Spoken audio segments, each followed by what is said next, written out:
नमस्कार दोस्तों, मेरे YouTube चैनल में लर्न विद मी में आपका फिर से स्वागत है। चलिए, कल मैंने पढ़ा था प्रेजेंट इंडेफिनिट टेंस हम लोग पढ़े थे। आज पढ़ते हैं प्रेजेंट कंटिन्यूअस टेंस। तो प्रेजेंट कंटिन्यूअस टेंस को पहचानेंगे कैसे, कौन सा वाक्य प्रेजेंट कंटिन्यूअस टेंस का है, इसको हम लोग पहचानेंगे कैसे।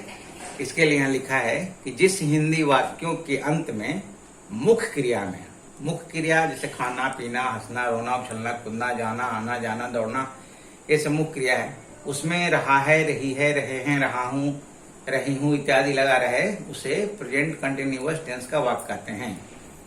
प्रेजेंट कंटिन्यूअस टेंस को प्रेजेंट प्रोग्रेसिव टेंस भी कहते हैं, प्रेजेंट इम्परफेक्ट टेंस भी कहते हैं। अच्छा, तो अब जैसे एग्जाम्पल्स में देखिए कि वह जा रहा है, जैसे जाना है, जाना से जा रहा है बन गया। मैं खा रहा हूँ, खाना से खा रहा है हूं बन गया। तुम दौड़ रही हो, दौड़ना से दौड़ रही हो।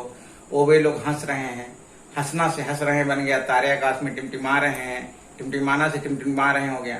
तो इस ढंग के तो अनेक वाक्य हो सकते हैं, वो सब प्रेजेंट कंटिन्यूअस टेंस में आते हैं। अब सवाल है, इसको अंग्रेजी अनुवाद कैसे बनाएंगे। तो अंग्रेजी अनुवाद बनाने का नियम यह है कि सबसे पहले सब्जेक्ट लिखेंगे। सब्जेक्ट तो कल मैं बताया था सब्जेक्ट पहचानने का तरीका। सब्जेक्ट प्लस आवश्यकता अनुसार ईज एम आर। आवश्यकता अनुसार इसलिए लिखा है क्योंकि कहीं कहीं ईज लगेगा, कहीं एम लगेगा, कहीं आर लगेगा। कहाँ ईज लगेगा, कहाँ एम लगेगा, कहाँ आर लगेगा, वो मैंने नीचे बताया है। प्लस V4 यानी कि जब वर्ब में आईएनजी लगता है तो यानी कि मूल वर्ब जैसे प्ले में आईएनजी लगता है तो प्लेइंग होता है, तो उसको वर्ब का चौथा रूप कहते हैं। उसको V4 शॉर्ट में लिख दिया है। जैसे रीड में आईएनजी लगेगा तो रीडिंग V4 हो जाएगा, यानी कि वर्ब का चौथा रूप, यानी कि वर्ब प्लस आईएनजी ब्रैकेट में लिखा हुआ है, प्लस ऑब्जेक्ट प्लस उसके बाद कुछ और रहेगा। तो यहाँ नोट में है, जैसे आई के साथ एम का प्रयोग होता है, आई के साथ ऐसे इज का प्रयोग भी होता है, वो बाद में होता है बताऊंगा कहीं, लेकिन प्रेजेंट कंटिन्यूअस टेंस में यहाँ आई के साथ एम का ही प्रयोग होगा, इसलिए आई के साथ एम का प्रयोग होता है। वी यू और थर्ड पर्सन के प्लूरल नंबर के सब्जेक्ट रहने पर आर का प्रयोग होता है। ध्यान रखना है, वी रहेगा और यू रहेगा, और थर्ड पर्सन के प्लूरल नंबर यानी कि थर्ड पर्सन भी रहे और प्लूरल नंबर भी रहे, यानी कि थर्ड पर्सन भी और बहुवचन भी हो तो रहे के सब्जेक्ट रहने पर आर का प्रयोग होता है। ये आर के साथ एक कंडीशन लगा हुआ है। और तीसरा, थर्ड पर्सन के सिंगुलर नंबर के सब्जेक्ट रहने पर इज का प्रयोग होता है। इज का प्रयोग वहीं होगा जहां थर्ड पर्सन भी हो और सिंगुलर नंबर भी हो, यानी कि थर्ड पर्सन के साथ साथ एक वचन भी हो, साथ में रहेगा तभी इज का प्रयोग होगा। चलिए, तो कुछ एग्जांपल्स लेते हैं। जैसे देखिए, मैं पढ़ रहा हूं, इसको बनाया है मैं। यहाँ देखिए फर्स्ट पर्सन है, आई है, तो आई के साथ बना है आई एम लगा। उसके बाद रीड, पढ़ना का रीड होता है, रीड में आई नहीं लगा, उसका चौथा रूप हो गया V4 हो गया, आई एम रीडिंग। वह जा रहा है, ही के साथ ये लग गया, ही इज गोइंग। तुम दौड़ रही हो, यू के साथ आर लग गया क्योंकि सेकंड पर्सन है, यहाँ नियम लिखा हुआ है। वे लोग हंस रहे हैं, दे आर लाफिंग। कुछ और सेंटेंस आगे देखते हैं। आप चलिए कुछ और वाक्य देखते हैं। कुछ और वाक्यों को देखने से पहले समझ लीजिए कि प्रेजेंट कंटिन्यूअस टेंस को ही प्रेजेंट प्रोग्रेसिव टेंस कहते हैं और प्रेजेंट इम्परफेक्ट टेंस कहते हैं। तीनों एक ही टेंस समझिए कि प्रेजेंट कंटिन्यूअस बोलिए या प्रेजेंट प्रोग्रेसिव बोलिए या प्रेजेंट इम्परफेक्ट बोलिए, तीनों की है। तो कुछ एग्जाम्पल और लेते हैं। जैसे, क्या मछुए मछली नहीं पकड़ रहे हैं। तो जैसे देखिए, यहाँ भी रहे हैं, अंत में पकड़ना को पकड़ रहे हैं बनाया है, तो इसके पहले क्या लगा हुआ है। तो मैंने पिछले वीडियो में बताया था कि किसी भी वाक्य के पहले अगर क्या लगा हुआ है तो उस वाक्य में जो सहायक क्रिया होती है, यानी कि जो वाक्य की ऑक्सिलरी वर्ब होती है, उसको पहले करते हैं। तो ये प्रेजेंट कंटिन्यूअस टेंस का वाक्य है, इसमें सहायक क्रिया के रूप में ईज एम आर का प्रयोग होगा क्योंकि इसमें सहायक क्रिया ईज एम आर होगी। तो यहाँ पर चूंकि एक सब्जेक्ट मछुए हुआ है तो मछुए जो थर्ड पर्सन का प्लूरल फॉर्म हो गया, बहुवचन हो गया, इसलिए यहाँ पर इसमें आर का प्रयोग है। पहले मैं नियम बता चुका हूँ कहाँ लगेगा, तो यहाँ आर हो गया, फिर सब्जेक्ट हो गया द फिशरमैन, फिर नॉट लगा, फिर कैचिंग फिश।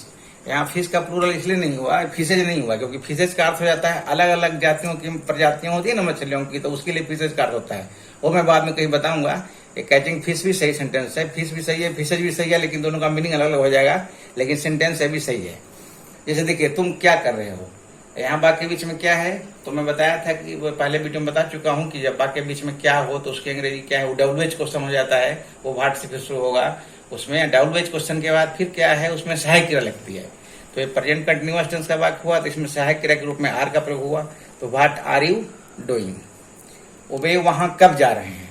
यहाँ भी देखिए WH क्वेश्चन है, कब लगा हुआ है, तो कब का पहले बना, तो WH क्वेश्चन में क्वेश्चन मार्क के बाद उस वाक्य में जो सहायक क्रिया होती है वो होती है, तो वेन के बाद आर लगा, चूंकि यह प्रेजेंट कंटीन्यूअस का वाक्य है, इसमें सहायक क्रिया के रूप में आर होगा। तो वेन आर दे गोइंग, फिर वहां का फिर there, when are they going there. क्या तुम क्रिकेट खेल रहे हो, यहाँ देखिए यहाँ क्या पहले लगा हुआ है, यह भी प्रेजेंट कंटीन्यूअस का वाक्य है, तो पहले लगा हुआ है। तो किसी भी वाक्य में जब क्या पहले लगता है तो उस वाक्य की जो सहायक क्रिया होती है वो पहले प्रयोग में किया जाता है। पहले वीडियो में बता चुका हूँ। पूरी जानकारी के लिए आप चैनल को सब्सक्राइब कीजिए और पूरा का पूरा वीडियो देखिए, जो भी उसमें वीडियो है, तो आपको अच्छे समझ में आता रहेगा। तो आर ये पहले लगा, फिर उसका सब्जेक्ट यू है, यू के अनुसार आर आया सहायक क्रिया, फिर प्लेइंग, फिर क्रिकेट। आप क्या खा रहे हैं, आप क्या खा रहे हैं, तो यहाँ देखिए यहाँ भी व्हाट, पहले क्या का बना व्हाट, फिर यहाँ पर सहायक क्रिया के रूप में आर यू ईटिंग, क्या आप आम खा रहे हैं, are you eating a mango. रोगी क्या नहीं खा रहा है, यहाँ भी WH क्वेश्चन है, क्या है बीच में, तो पहले क्या का बनेगा व्हाट, फिर सहायक क्रिया ई जाएगी, चूंकि ये थर्ड पर्सन का सिंगुलर नंबर है, यहाँ रोगी, सब्जेक्ट रोगी हुआ, तो what is the patient, patient की स्पेलिंग होगी PATIENT, नॉट ईटिंग। वह क्यों रो रही है, यहाँ क्यों WH क्वेश्चन हो गया, तो क्यों का पहले बना, फिर सहायक क्रिया के रूप में इज, चूंकि यहाँ पर सब्जेक्ट थर्ड पर्सन का सिंगुलर नंबर है, उसके साथ इज लगेगा, फिर वह का सी, फिर रोना का वीपिंग WEEPING वीप। वह परीक्षा की तैयारी कैसे कर रहा है, कैसे, यहाँ भी WH क्वेश्चन है, तो हाउ पहले हुआ, हाउ के बाद यहाँ पर सहायक क्रिया के रूप में इज का प्रयोग होगा, क्योंकि सब्जेक्ट हुआ है, और वाक्य प्रेजेंट इम्परफेक्ट टेंस कहिए या प्रोग्रेसिव या कंटिन्यूअस जो भी कहिए उसका है। तो परीक्षा की तैयारी करना की अंग्रेजी होती है प्रिपेयर फॉर द एग्जामिनेशन, परीक्षा की तैयारी करना, इसको याद रखना है। ये आईएनजी तो इसलिए लगा है क्योंकि ये कंटिन्यूअस टेंस का वाक्य हो गया, प्रेजेंट कंटिन्यूअस टेंस का वाक्य है, इसलिए आईएनजी यहाँ पर लगा हुआ है। लेकिन इससे परीक्षा की तैयारी करना की इंग्लिश होती है PRE, prepare for the examination, ऐसा। और जिस क्रिया के अंत में ई होता है, कोई भी क्रिया हो जिसके अंत में ई होता है, अगर उसमें आईएनजी लगाना होता है तो ई को हटा दिया जाता है। इसका नियम जैसे यहाँ शॉर्ट में बता देता हूँ। जैसे देखिए, मान लीजिए लिखते हैं राइट, जैसे लिखते हैं WRIT, राइट मतलब लिखना होता है, इसके अंत में ही है, अगर इसमें हम आईएनजी लगाएंगे तो इसका स्पेलिंग क्या हो जाएगा, WRITING, ई हट जाएगा। उसी ढंग से और भी कोई स्पेलिंग सोचिए मन में, और भी कोई स्पेलिंग सोचिए मन में, कुछ है कोई सा स्पेलिंग, WRITE, मेरे दिमाग में भी नहीं आ रहा है, कोई भी आएगा तो जिसके अंत में ई रहता है ना, उसमें आईएनजी लगाना होता है तो ये हट जाता है। खैर अभी दिमाग में नहीं आ रहा है, बाद में सोचिएगा। उसी ढंग से प्रिपेयर भी होता है, जैसे PRE होता है स्पेलिंग, तो इसमें आईएनजी लगाना हुआ तो यहाँ पर ये ई हट गया, आईएनजी लग गया। तो अब परीक्षा की तैयारी कैसे कर रहा है, how is he preparing for the examination, EXAMINATION। आप परीक्षा कब दे रहे हैं, ये सब प्रेजेंट कंटिन्यूअस टेंस का वाक्य है।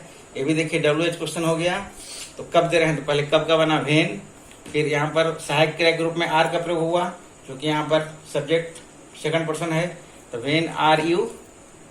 अब देखिए परीक्षा देना की अंग्रेजी होता है अपीयर एट द एग्जामिनेशन। तैयारी करना प्रिपेयर फॉर द एग्जामिनेशन, और परीक्षा देना अपीयर एट द एग्जामिनेशन। यहाँ पर एट के बदले आप इन भी नहीं कर सकते, ऐसा नहीं कि अपीयर इन द एग्जामिनेशन कर देना, नहीं, appear at the examination, EXAMINATION, appear APPEAR। यहाँ पर अपीयरिंग इसलिए हुआ जो कि प्रेजेंट कंटिन्यूअस टेंस का वाक्य है, तो अपीयरिंग एट द एग्जामिनेशन। तुम मुझे क्यों तंग कर रहे हो, क्यों का बन गया पहले भाई, फिर इसके बाद सहायक क्रिया आएगी आर, क्योंकि यहाँ पर सेकंड पर्सन है, तो आर यू। तंग करने का होता है VEX, वेक्स तंग करना, तो वेक्सिंग, मुझे काम ही, वाई आर यू वेक्सिंग। एक और एग्जाम्पल लिख देते हैं यहाँ पर, जैसे प्रिपेयर PREPARE, इसमें अगर आईएनजी लगाना है तो ई हट जाएगा, PREPARING। जिस क्रिया के अंत में ई हो और उसमें आईएनजी लगाना हो तो लास्ट वाला ई हट जाता है, उसके बाद आई लगता है, ई का लुप्त हो जाता है, याद रखने का है। तो आज के वीडियो में इतना ही दोस्तों। विशेष जानकारी के लिए चैनल को सब्सक्राइब कीजिए। शुभ रात्रि, थैंक यू सो मच। अगली जानकारी अगली वीडियो में देंगे।